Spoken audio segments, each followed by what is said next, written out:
Hey, speak for yourself, listeners. Before we start the show, I wanted to tell you about our brand new Fox Sports app and website, foxsports.com. Reimagined for the modern sports fan.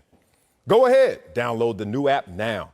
You don't even have to pause this episode. Every day on the new app and website, you'll see the top stories in sports, plus a rich world of written content, videos, social media, and analytics to give you a 360-degree view of the most important stories of the day.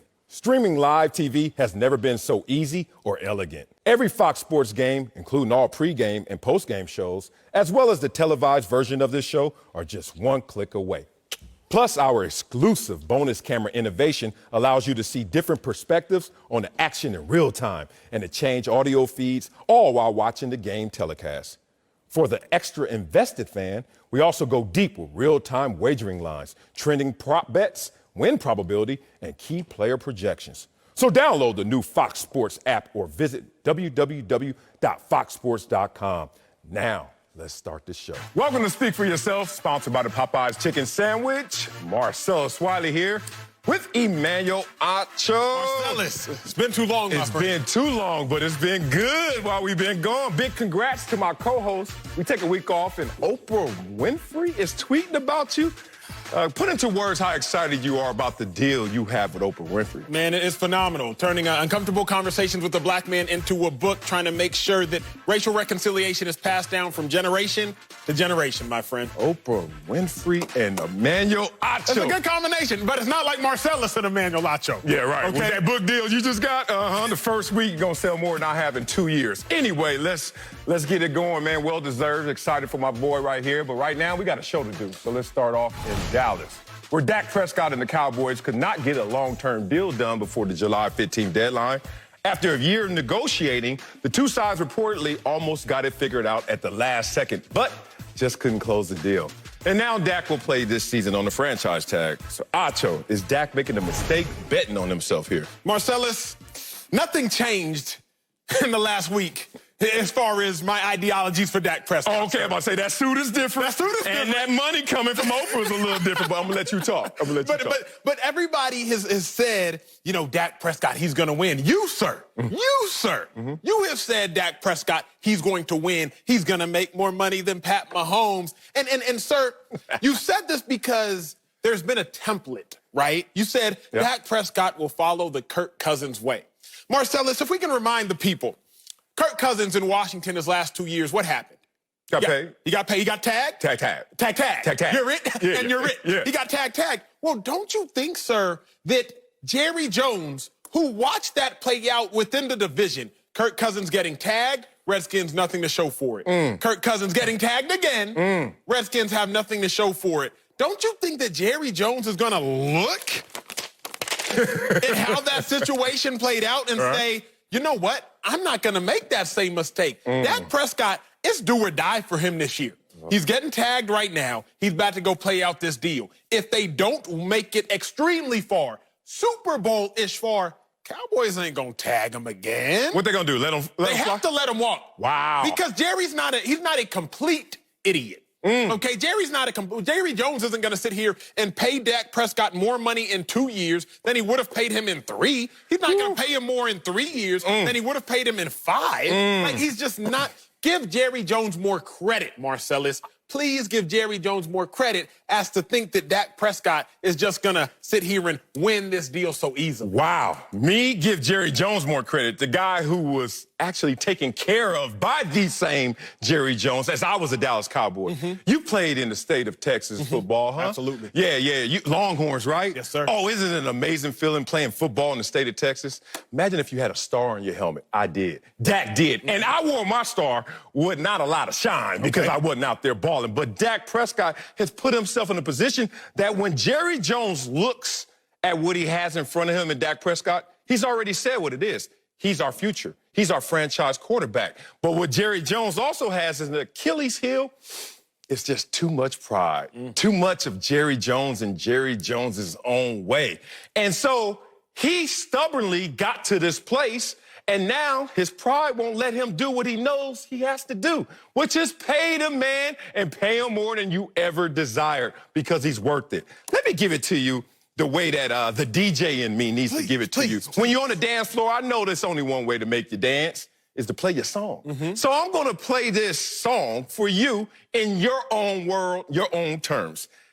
Emmanuel Acho is signing an NFL deal. You did. 4 years, $2.1 million. Yeah, I looked it up, boy. And then 4 years, 2.1. Dak Prescott signed a deal, 4 years, 2.7. Now, you're saying this is not a good bet, Dak Prescott. I'm going to ask you, at the end of your deal, if they were to come up to you and offer you 11.5 times more that 5th year than you made in those 4 years combined, would that be a good bet on yourself? You would think so. No. We're going to stop thinking and we're going to know so. Because that's what Dak Prescott has just did. He turned a $2.7 million deal into $31 million for 1 year. You know what that would be for Emmanuel Acho? Looked it up. Oh, Emmanuel Acho, that will be $24.4 million for that 2.1 deal. Would you have signed that deal? Absolutely. Okay, and then you fast forward to next year. You're going to get a $37 million tag. And you look at it, the next year after that is $54 million. He's going to make more, double, than Patrick Mahomes did in this deal franchise. This is where I have to stop you. This is where because you are making such a critical assumption. You're making the assumption that because we saw someone else get tagged twice in Kirk Cousins, that's who most recently did it, you're making the critical assumption that, well, we saw Kirk Cousins get tagged, then go get paid in Minnesota. Surely it's going to happen to Dak. That's not the case. If Jerry wanted to break Dak off in the manner in which Dak wanted to be broke off, he would have done it already. Jerry Jones had no reservations in paying Romo. None. Romo became the highest paid quarterback, even though he didn't perform as well as Dak statistically. Look it up. Jerry Jones had no reservations in paying Jason Witten. None. Even though Jason Witten went into the Monday Night Football booth and was up there trying to do his thing, Jerry Jones doesn't have these type of reservations. So you're sitting here, you counting a man's money that he ain't got yet. And that's the mistake you can make, sir, if you start counting dollars that have not yet been deposited. Oh, 31.4 is getting deposited. That is right. And that's what? 3 times more than Patrick Mahomes going to make this year alone. Patrick Mahomes, $10 million. Dak's like, that's it? What? You don't have to win a Super Bowl MVP to get that? Oh, you don't have to win NFL MVP to get that?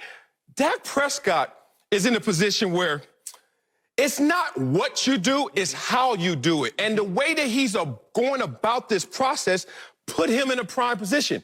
Only second to Jimmy G, who parlayed 7 games into $137 million. That's the stankiest contract swaggle I've ever seen in my life. But this is going to come close. And I knew you were going to push back on me. Of course. I just knew that. Best. Yeah. I knew you were going to say something to me, but I want you to say something to a respected front office member, a friend of mine, Andrew Brandt. You know Andrew Brandt, right? Who on record has said, in my view, Dak Prescott is going to get a much better contract than Patrick Mahomes. It's going to be massive. And if you just want to play this out, and I understand you're young, you're a millennial, you're not patient. You got a microwave mentality. You just can't walk I want it now. You want it now. But you got to be able to roll the dice if you're Dak Prescott. Scared money don't make no money. It never has. And you scared. And that's the problem. I'm glad you're not Dak's agent. I'm glad you're not in a situation to advise him, because you, a guy who played in the state of Texas, knows that what comes with this role, what comes with that star, what comes with that shine is also the money. He has to monetize all of the winning. He has to monetize that he is the leader of this team, that he doesn't step in it off the field, and that he had a career year individually after they challenged him saying that he was just a team player.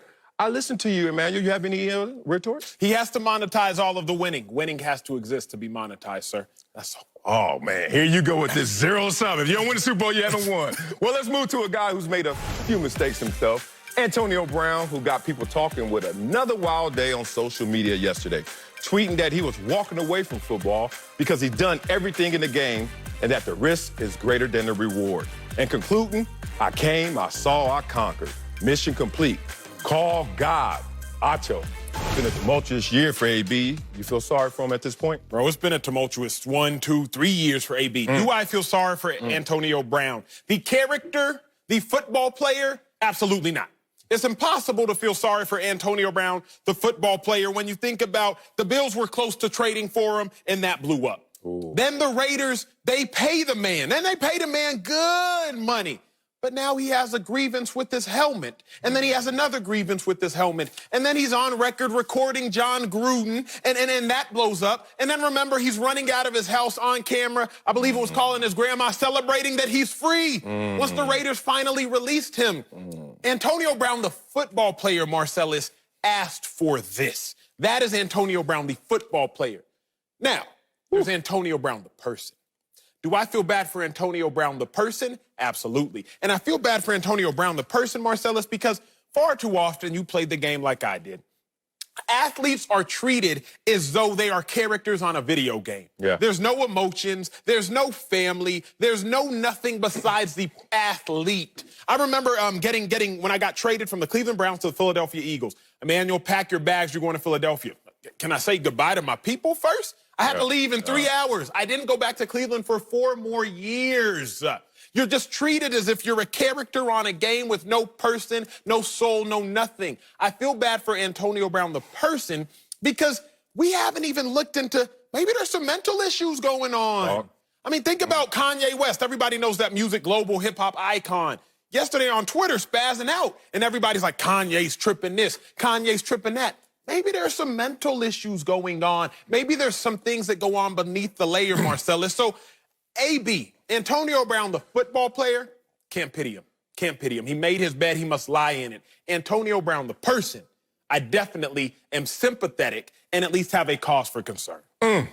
Not to get too far down in semantics, but I don't separate the two because the person comes before even the player, understanding that in our profession that they're looking at you as a player first. But the thing is, to be that player, you have to put that helmet on that person. So I'm going to combine those and say I do feel sorry for him. I see him out here searching right now. And I wish it was soul searching, because soul searching would make you sit down, kind of still your environment, quiet down all of your actions, and really do some inner reflection. I don't see that for him. I see from him more of a searching for an identity, searching for love, searching for a peace that he can't get. And Goodell is probably sitting there knowing that teams are waiting, salivating to sign Antonio Brown as soon as he gets a suspension. But Roger Goodell's like, I know what contrition looks like, and this ain't it. That rap album, that video I saw, that's not the look of a guy who's trying to walk back into the NFL, the shield, not individual teams, the shield. That's not what we want to reflect and represent our brand. So when I see Antonio Brown right now, I see a guy who really looks fractured on the inside, that always thought he was the best person to this world when he was a wide receiver, not just a man, not just a father. So I look at a guy who's just trying to go out there and figure out his way. And Goodell's like, help me help you, brother. If you want to come back into the NFL, I will give you a suspension. I will give you a timeline as soon as I see that you are willing to do the actual rehab and work. So living with Tom Brady for a week and then begging to go to Tampa until Bruce Arians slammed that down, working out with Lamar Jackson, Russell Wilson, going to Country Prime and Prime Time's home, all of that is cool. But none of them could check the most important box. Are you ready? And as we have seen in our own careers and our lives, mentoring other people, if they're not at that place where they're ready, no matter what you do to service them, they won't get over that hump. So let me ask you this. You don't separate the athlete from the person underneath the helmet, because haven't there been several times where, and you noticed, you may have been one of these guys, you step onto the field and you turn into another monster. I mean, think about Weapon X, Brian Dawkins, Philadelphia Eagles. He turned onto the field. He was a different type of beast. For me, I have to draw a hard separation between Antonio Brown, the person, and Antonio Brown, the athlete, because I can't feel sorry for a man who gets frostbitten free from a cryotherapy chamber. I just can't, Marcellus. He was in Europe, though. I don't care. He couldn't read what it said. I don't care. Try to Google Translate. Okay, I can't feel sorry for that. I can't feel sorry for a man who gets sued by a team that has a sexual misconduct lawsuit. There's some things that I can't feel sorry for as far as the character, the player. The only way, sir, in which I can really have some sort of compassion is I'm like, man, We haven't looked at AB the person. We've been so quick to criticize AB, so quick to clown AB, so quick to hop on Twitter and fire off our Twitter fingers at AB that nobody's paused and said, wait a second, is AB good? Yeah. You feel me? And now, mind you, I don't know what AB has done with the circle. I don't know if Antonio Brown has anybody besides Yes Men in the circle, but nobody has paused to be like, hey, you good, bro? And that's where I feel sorry. And that's why I feel sorry for him. You're 29 years young, aren't you, sir? How many kids you got? None. You sure? None, sir. All right, that's my dog. Okay, respect that. You got to ask these former players that. What you just said, and I don't think we're on different sides, but what you just said summed up sounds like conditional love. Okay. Conditional love is when you're out there catching that ball, Antonio. Okay. When you have a few slip-ups and mishaps, we're going to try and sweep them under the rug. But when you finally fall down and you need us to help you get up, we're not there for you. And that's what I don't like about the game. That's what I don't like about the real world. It's like they'll use you up, get all that toothpaste out that tube. But then when you're like, hey, I need a little help. Can you give me a little more love? I know you can still catch the ball, but we're not taking the same interest and effort to revitalize the person, the character. I'm a father of 4. Yep.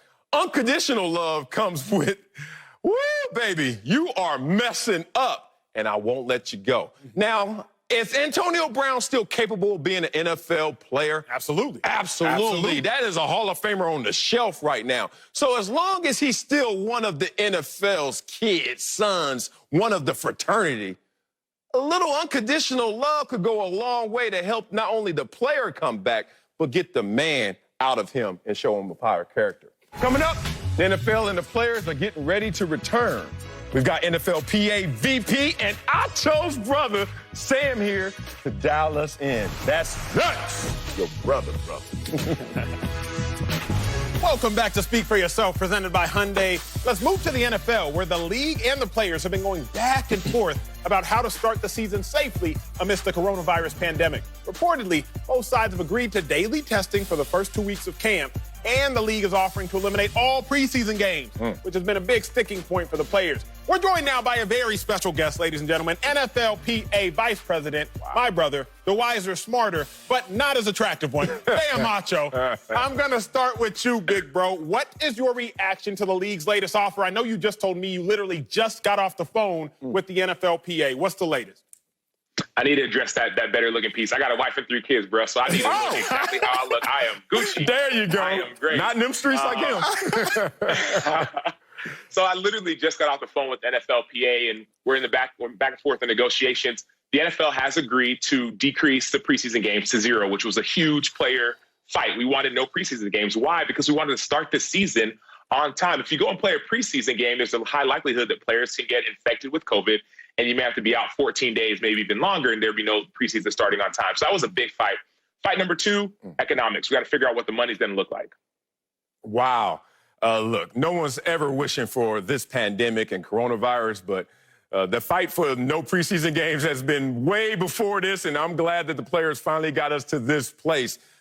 Look, we played the game high school, Pop Warner, college, without preseason games, and now in a situation where your health is compromised, it makes no sense for even that to be on the table. So when you get past that, then you talk about the daily testing with the players, and they wanted that, and there seemed to be some pushback with that, Sam. Can you talk about what the players want beyond no preseason games, which seems like it's now a reality? Yeah, I think the biggest thing, once we get the health and safety piece figured out, making sure players are healthy, making sure that their families are going to be healthy and able to play a full 16 games and playoffs and Super Bowl, what we want is not to bear the full burden of the risk on the field and also the financial burden as well. The NFL is proposing to lower the cap by $70 million next year. They had a proposal on the table of lowering the cap by almost $40 million this year. Think about that. It's $40 million per team. That's $1.2 billion that comes from the players alone. We can't be the ones bearing the burden of the risk on the field and also bearing the monetary risk as well. We want a share in the loss that's going to happen because of COVID. Now, Sam, you were drafted in the 4th round. I was drafted in the 6th. I feel like I had to sneak in through the back door. Meanwhile, you set like the Cardinals rookie sack record your rookie season. When you cancel all the preseason games, what about those back-end roster players? What about the undrafted free agent that's trying to make the team straight out of college? Are players piping up in the NFL, PA conference calls and meetings for those that have a lesser voice? Well, there's two pieces to this, E. Piece number one is I've talked to many players like you, whether they're fourth-round picks, fifth-round picks, sixth-round picks, undrafted guys who actually want to play in preseason games. Why? Because they want to get a chance to prove to themselves, prove to the coaches, prove to the general managers, prove to the fans, prove to everyone that I can play. I had a conversation last week with the guy I was training with. He said, man, there's nothing better than that fourth preseason game. I sit on the bench on week 1. I sit on the bench week 2, week 3. But preseason game 4, I finally get a chance to shine. So this fact that there's not going to be any preseason games may hurt some players. But the bigger issue is this. Coaches should be able to evaluate players, not necessarily based on a preseason game, but based on, are you showing up on time? Are you studying the film? There's mock games. There's mock practices. There's ways you can evaluate talent. You don't need preseason games to do that. And Marcellus, you alluded to it. There is no preseason games in college. There are no preseason games in high school. You don't need them now. Yes, we're at the highest level, but you should have the highest level of coaches as well. Exactly. I want to talk to you about some of the people you may have been in contact with, like me, who understands that in this millions and millions of dollars poured into scouting, when they've watched you play for 4 years in college, and then they see you at a bowl game, then they see you at the combines, and then they draft you or you're undrafted, and it takes me 3 seconds to know, hey, either that kid has a chance or that kid needs to go study because it's not going to work out for him. How is that population going to deal with this situation where there's no preseason games? The evaluation process is that fast, but the racket has been, we need all this time to see him in the preseason. How are they going to reconcile that? Yeah, well, Malcolm Gladwell has a book called Outliers. In the first pages of that book, you'll read, it says that you can tell what's real from fake in the blink of an eye. Yeah. And I think the same goes with players. I'm not talking about the eye test. I'm not talking about a guy who looks like Tarzan and plays like Jane. I'm talking about on the field. When a guy puts his pads on, you can tell if a guy can play or not. Earl Thomas, a guy who Emmanuel and I played with in college, from the day he stepped on the field, he's an all-pro, he's a Hall of Famer, future Hall of Famer. The day he stepped on the field, this dude showed up. Not a game. I'm talking about practice, not a scrimmage, not a preseason game. From practice number 1, rep number 1, when he got on that field, he showed up. So coaches should be able to evaluate that. The biggest issue we're talking about here, Sel and E, we're talking about an issue of money and control. NFL owners, and understandably so, they want control of their roster. They want control and to be able to understand who am I going to have as that fifth wide receiver, or maybe that fifth outside linebacker. I want to be able to see him in a controlled environment in a preseason game where maybe the notch of opportunity and even intensity is even higher. I want to be able to see this guy in a different environment than practice. So that's the main issue. But when it comes to health and safety and evaluating talent, there's no need for a preseason game. Well, let's be real. Let's be real. Because so many people watch this, and you've consistently brought up money, and you brought up money, and you brought up money. But fans watching at home are like, the players are making so much money, they should be able to take a small pay cut. They should be able to take a pay cut so this game can continue to go on. What's your 2 cents on those saying that y'all already make plenty of money? Why can't you take a small little haircut for the sake of the game? Well, it's not for the sake of the game, Emmanuel. It's for the sake of billionaires. Owners are billionaires. People argue that players are millionaires. Many players are not millionaires. You played in the league for 4 years. Maybe you're a millionaire, maybe you're not. I'm not talking about TV money right now. I'm just saying. Do I go there? I don't know. Dak bet on himself. You're right. I've played for the league for 10 years. It's hard to get to that $1 million mark. And so there are many players who live paycheck to paycheck. I'm not talking about the $50,000 paycheck or minimum salary guys. I'm talking about guys on the practice squad. I'm talking about guys who maybe made the team. Maybe they got cut 7 times, 8 times, 9 times. Those players are part of the same group that says, hey, I want to play. I want to be on the field. And so, yes, it is about money, but you can't just because I have less power than you, quote unquote, I'm not an owner, I'm not in control as a coach or general manager, doesn't mean I should bear the full weight of the risk of losing a season, losing my money, and I'm getting sick because of COVID. You do bring up a good point, because I've had these discussions with several other players, and they've said, when the teams make more money, I don't get an increase in my paycheck. So when they might potentially lose some money, I shouldn't have to take the loss as well. I guess very simply then, Sam, the hashtag we want to play, that was trending. What do the players actually want? What do the players actually need? It's quite simple. We need 2 things. Number 1, we need a healthy and safe work environment. No one wants, as a player and individual or as a man with a wife and with kids, people who are high risks to contract COVID, no one wants to go and play and go and work in an unsafe environment. Point blank, period. People talk about the idea of everyday testing. Yes, players have asked for everyday testing. But before we even asked for everyday testing, our biggest concern was we don't want to take away tests from the people who really need those tests the most, right? So we've actually been in contact with organizations contracting opportunities to get new tests. So we're not taking away tests from the community. Our biggest concern is not just for us, it's for the community. So we want to be safe. We want our communities to be safe as well. And point number two, it is about money to a certain extent, but it's really about a share in loss. We know everyone's going to lose. Everybody's going to lose. It's just a fact of the matter. There's going to be either very little to no fans in the stands. It's going to be money that's not going to be as much as we would expect. And so we don't want to bear that full weight. We want to share that loss with the owners, right? We're partners in this thing. We're talking about this 48, 52%. Let's share the loss that way. Let's split it instead of having the players take all the burden. Well, let me break up this little brother-sibling rivalry here because who needs $1 million when Oprah tweeting you out and got book deals going? So you leave that dude alone. He don't need that money. I got a question, though, because I want to push back. Let me come from the fan perspective. You say we just want a healthy, safe environment. As a fan, I'm like, well, don't play football because football, every single play, whether it's first down, third down, it doesn't matter. You're going to have to deal with the blood, sweat, tears, something breaking, something getting twisted, vomit, whatever you want to call it. It's never going to be a completely safe, healthy environment. That said, players wanted daily testing, but you won't even get the results back for the test you took yesterday by the time you take the test the day after. Can you help me understand what's going on with this daily testing? Yeah, well, I think the issue you're speaking to, Sel, is an issue of who are we as players? Think about what COVID has done to small businesses. So many small business owners, their businesses are now done. They're canceled. They're ruined because of COVID. And so, yes, there is a risk to playing, but also I think a lot of players want to be able to decide if they are willing to or not to take that risk. Since we're talking about an opt-out clause right now, which we're currently negotiating with the owners. What will that opt-out clause look like? And so that's kind of issue number one. But issue number two is, who am I as a player, as a father, as a human being? You know, Emmanuel's got his book coming out. I got a book coming out as well called Let the World See You, How to Be Real in a World Full of Fakes. And you can find that at samachobook.com. But in that book, I talk about how we are so much more than just athletes. We are so much more than just people that you just look at and applaud and you boo and you burn their jerseys or you show up and you cheer them. We are fathers. We are husbands. We are brothers. We are sons. And there are so many people in our sphere of influence who we affect. And so, yes, we understand there's a major, major risk in going to play football. There's a risk with concussions. There's a risk with injuries. There's a risk with losing out on time. You might get cut. But now there's an additional risk in COVID. 80% of the NFL has a high body mass index. 80% of the NFL is also Black. Those are two contributing factors to getting affected by COVID. And so when you look at those numbers, you're saying, okay, I'm one of those 80%. I'm Black. I got a high BMI. What's going to happen if I get sick? Now you talk to your family and say, is that a risk we're willing to take?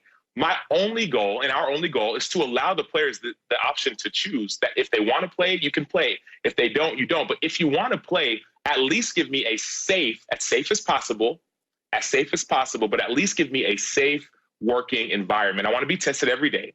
I want to be tested if the percentage is under 5%, which we talked about. If the percentage of positives is under 5%, I can make it every other day, right? I'm willing to move a little bit, but I want to make sure that I'm not spreading this disease, nor am I contracting this disease by choosing to play football. Sacho, the smartest man I know. Thank you so very much. And I know y'all going to get it straight with the NFL. Coming up after their Super Bowl win and a big offseason, the Chiefs are already talking dynasty. We'll tell you if they're getting way ahead of themselves. Next, Speak for Yourself, presented by Hyundai. Welcome back to Speak for Yourself, presented by Hyundai. Let's move to Kansas City, where the Chiefs haven't stopped winning since the Super Bowl back in February.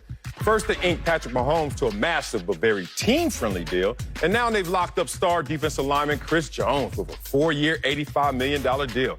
And Jones is predicting even more wins, saying the team is planning on building a dynasty with at least 5 Super Bowls. Joined now by Fox NFL analyst LeVar Arrington. Acho, start with you, big dog.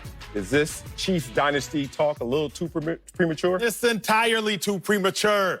Marcellus, we've had a great first month of shows, but I'm not yet talking about we gonna be the best show that's ever been, that's ever walked the face of the earth. Now we will, but I'm just not talking about it yet.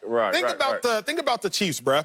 You have one Super Bowl. Let me put some things in context. In the entirety of the NFL's existence, only 4 quarterbacks have won 3 Super Bowls or more. Troy Aikman, Joe Montana, Terry Bradshaw, Peyton Manning. Statistically, it is very improbable. It is very unlikely that the Chiefs will become a dynasty. Now, do I think that they have a high likelihood to become so? Maybe, but you can't start talking so crazy thus far. Remember 2015, I was at the Super Bowl, Carolina Panthers, Denver Broncos. You saw Cam Newton, 26 years old, NFL MVP. You like, oh, these Panthers, they about to be a problem for the next decade. Luke Kuechly was only 24, one of the best linebackers the league had ever seen. Just 4 years later, Cam Newton begging for a job with the Patriots. Luke Kuechly, unfortunately, out the league at 28, 29 years old due to concussion issues. So you just can't start spending money that you don't have. And the Chiefs talking all this dynasty talk, it's way too premature because there's too many uncertainties in the NFL. Far too many. Look, I just got one thing to say. That was good. That was really good. Look, I know the only thing that's constant in the NFL is change. And I understand where my man Acho is coming from. However, oh gosh, you know me. I don't think this is premature because of one name and one name only that wasn't on that list. Patrick Mahomes. Look, he's more than just a game changer, more than a season changer. He's a franchise changer. I mean, we're talking about the guy who was down twice, 10 points and 24 points, all in the playoffs, including the fourth quarter of a Super Bowl, and said, oh, is that it? Is that all I have to do is erase this deficit and lead them to victory? So when you talk about what a dynasty looks like, none of the dynasties that I can recall were predicted as well. I get it, Acho.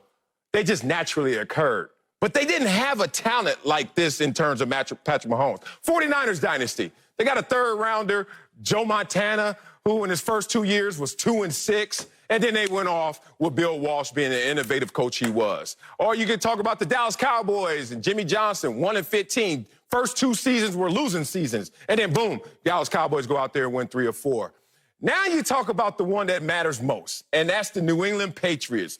20 years of success, 9 Super Bowl appearances, 6 Super Bowl wins. They had a coach, Bill Belichick, losing first 5 of 6 seasons, and a 6th-round draft choice by the name of Tom Brady. They're not starting where the Chiefs are starting. The Chiefs are starting with Patrick Mahomes. And to compare Patrick Mahomes to Tom Brady at the same time in their career, let's do that. Here we go. Woo! Who won more? Patrick Mahomes.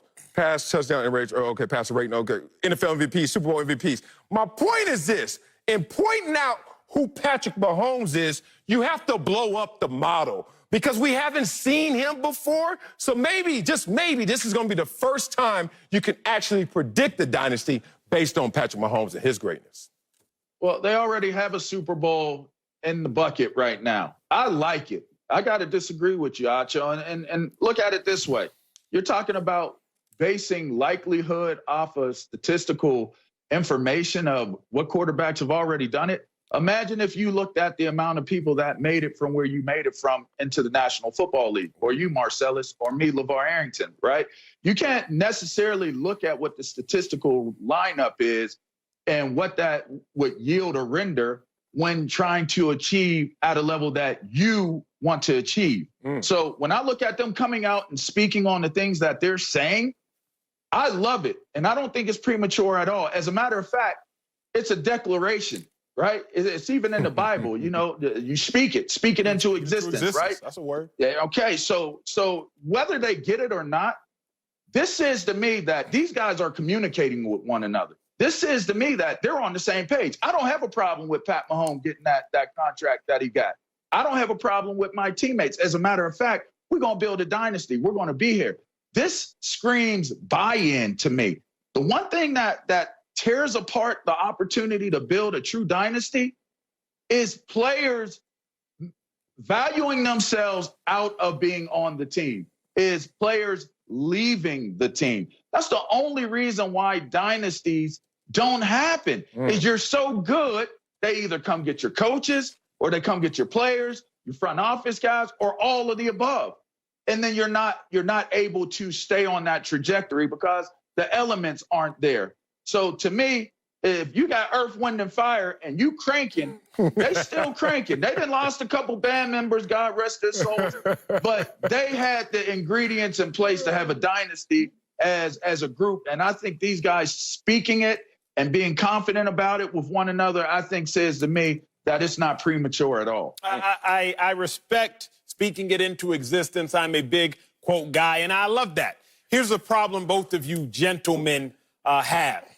Recency bias. Recency bias. We're talking about Patrick Mahomes like we weren't saying the same thing about Aaron Rodgers. Aaron Rodgers' third year as a starter. He won a Super Bowl. He was only 27 years old. Clearly, all signs pointed to the Packers having a dynasty. We all thought that was going to happen. Did they? No. They contended. They were still contending. But a dynasty? No. They had a head coach, Mike McCarthy, who was still showing himself and proving to be a very promising head coach. The Chiefs, yes, they have all the talent. But y'all sitting here with such recency bias as if just because you've seen a bright new shiny toy, you're acting as if things haven't existed before. We've seen great teams before. We've seen great players before. Patrick Mahomes, is he in a league of his own? Time will continue to tell. But I'm not just going to sit here and act as if we haven't seen a young Aaron Rodgers, act as if we haven't seen a young Cam Newton, act as if we haven't seen young budding superstars. It's hard to be a dynasty. It's a discredit to all dynasties beforehand, whether it's the Patriots, whether it's the 90s Cowboys, whatever you want to say. You're discrediting what others have accounted for by just sitting here saying, well, sure, the Chiefs have Mahomes, they'll be a dynasty. It's not. You want him more? You want to go get him money more? There's nobody to get. There's nobody to get. No, I want to go get him. No, I mean, it was a good counterpunch. Nice try, Acho, but LeVar hit the preacher's son with a Bible verse. So you know once you did that, it was a wrap. And speaking of Bibles, let's go to King James right now. As LeBron's been in the running for MVP this year. Ooh, that was smooth. But now he's openly campaigning for the award. We'll tell you what we think about it next. Speak for Yourself is presented by Hyundai. Welcome back to Speak for Yourself, presented by Hyundai. Let's move to the NBA, where the season is about to relaunch, and it sounds like LeBron has his eye on a prize. I'm not talking about an NBA title. The King was asked about the fact that the short regular season in Orlando won't count towards the MVP award, and this is what he had to say. As far as the MVP race, I think show what I'm capable of doing. Not only individually, but from a team's perspective, us being number one in the West. There was a lot of conversation about, LeBron can do those things in the East, but if he ever came to the West, what can he do? I heard all of that. And to be able to have our team at the top of the Western Conference and playing the way that we were playing at that time and the way I was playing, that's definitely a good feeling. Joined now by NBA analyst Slick Rick Bucher. But Marcellus, I'm going to start with you. Do you like the King campaigning for MVP here? I actually do. I do.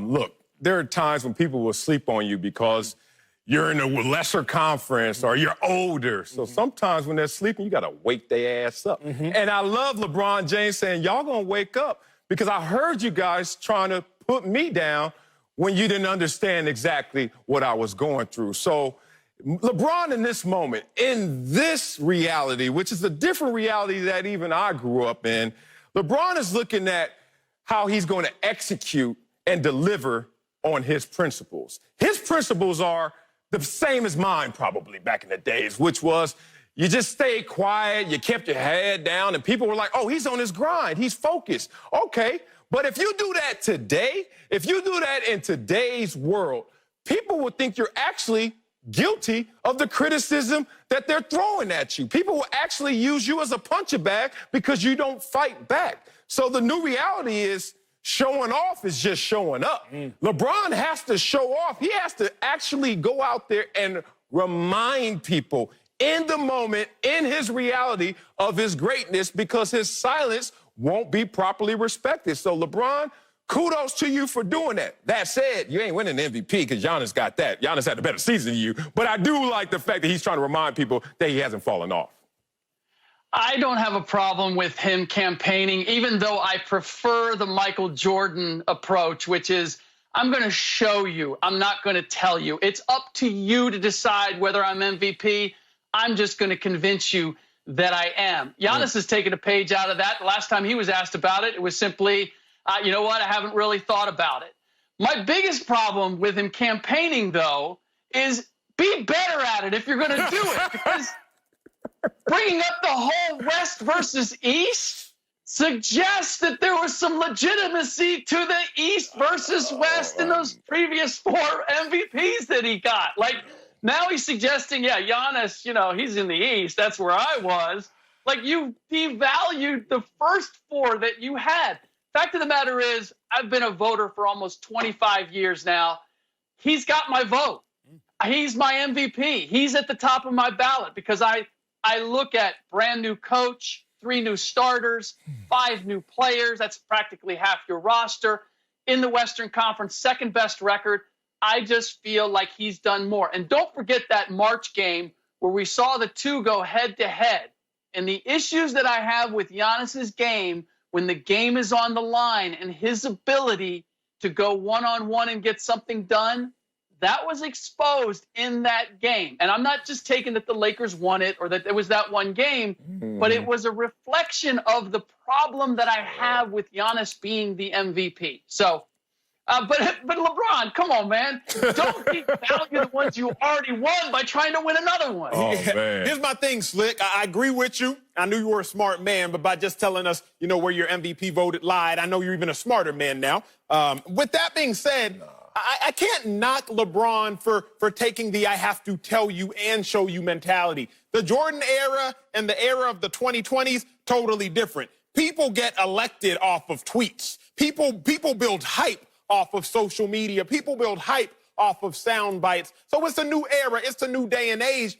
I also don't think LeBron is undermining the legitimacy of those earlier doubts when he was in the East. I mean, remember, everybody was knocking LeBron. Everybody was killing Bron because he played in the East. Oh, the East is easy. When in fact, if you really look historically, if you even look at what players have to say, the East may have had better teams. They didn't have the stars. They didn't have Nash and Amari, Kobe, Dirk, and whatnot. But remember, the 04 Pistons was voted as the best team in the last decade and change. And that's a conglomerate of players that wouldn't have started on one of those 16 or 17 Warriors teams. That's a conglomerate of players that was just a phenomenal team. Then you have the Heat. Then you have the Celtics. Then LeBron ascended to his throne. But all the while, LeBron was being undercut and his accomplishments were being undermined because he was in the easy East. So now that he's in the West, and now that he's sitting on the throne in the West, he's like, wait a second.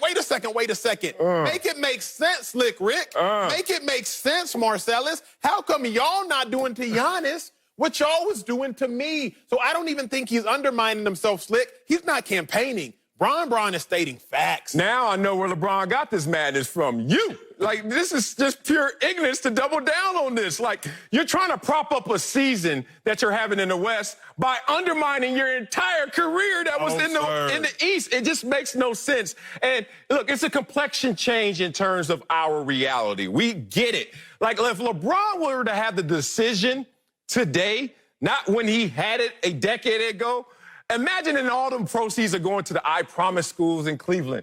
How we would receive that so well and so differently than we did 10 years ago. So LeBron appropriately is responding to that. But Slick Rick, I'm going to give you one more shot at Acho. Please try to convince him. There ain't nothing to convince me of. How crazy that sounds. But go ahead, Slick. Go ahead. I'm not going to debate the MVP part. I'm going to debate the delivery part. It just, look, there's something about being the MVP. You know you're the MVP. Whether anybody else knows you're the MVP, you know you're MVP. And I hate to say it, but this just sounds a little whiny. Like, well, you know, I mean, I'm in the West, you know, and you guys said that about me in the East. Grading on the curve. Yep. Oh, man. Yeah. Like, I'm just... But it's real, Slick. Here's my problem. Real what? It's real. It's not whiny. Bron is just stating the truth. The fact of the matter is, people was using the same argument to undermine LeBron, and now we're going to act like that argument doesn't exist? Best records in the East, though, this year. Let y'all know that. It's a millennial argument. It is. He a millennial, so get it to him. I'm done with you. I'm done. I'm done. Coming up, Dak Prescott decided to bet on himself this season. But Uncle Jimmy, he's going to tell us if it's going to pay off for the quarterback. Next, Speak for Yourself, presented by Hyundai. Welcome back to Speak for Yourself. Let's talk Dak Prescott, who didn't agree to a long-term deal with the Cowboys before last week's deadline and will now play this season on the franchise tag. Joined now by Uncle Jimmy. Do you like Dak betting on himself like you bet on those brooches you're wearing right there? Hey, man, first of all, man, y'all sleep on Uncle Jimmy. I keeps a stable of brooches, all right? You better ask somebody. Yeah, no. Hey, man, and let me tell you this, man. I'm so tired of talking about Dak Prescott, man. We've been off the air for a week, man. A whole bunch of things done happened in the world of sports since we've been gone. What happened? Hey, man, Antonio Brown announced he retired from the NFL. Marcellus Wiley announced right here on the show that he's retiring from the game of making babies. What? And admitted that he'll never be able to catch Phillip Rivers. Our very own Ocho announced that he'll soon be retiring from this show. He's about to go on a world tour with Oprah. So, Marcellus, you know your days is numbered. He ain't going to have no need for you. Co-host killer, And baby. that is not the biggest news of all. What? Our very own Kanye West just announced that he is retiring from reality.